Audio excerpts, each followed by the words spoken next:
Parents కూడా తల్లిదండ్రులు అంటే పేరెంట్స్కు గ్యాప్ వచ్చి ఆ డివిజన్ అనేది అలవాటు అయిపోతుంది. అట్లా అలవాటు కావద్దనేది మా అమ్మ పెంచింది. ఆ పెంపకం మా పిల్లల గురించినా, పిల్లలు కూడా అట్లా ప్రయోజకులైన.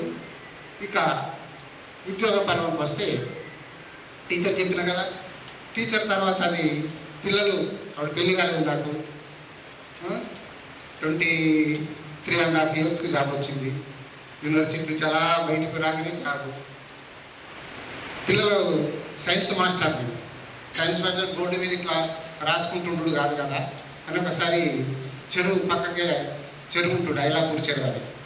ఈ కప్ప పాఠం చెప్పుడు గుడ్డు దశ, లార్వా దశ, కోశ సదశ, లాస్ట్ కప్ప అవుతాడు. ఈ 4 దశలు బొమ్మల మీద ఎక్కిస్తాం అని చెరువు తీసుకుపోతే అవి 4 రకాలు కనబడతాయి.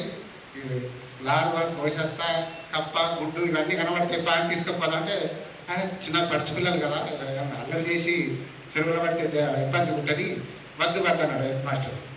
అంటే ఒక 2 అటెండర్లు ఇచ్చి పంపించాడు.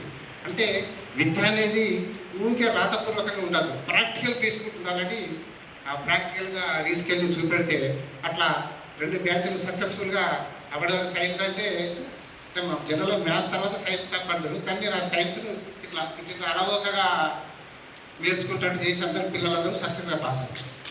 అట్లా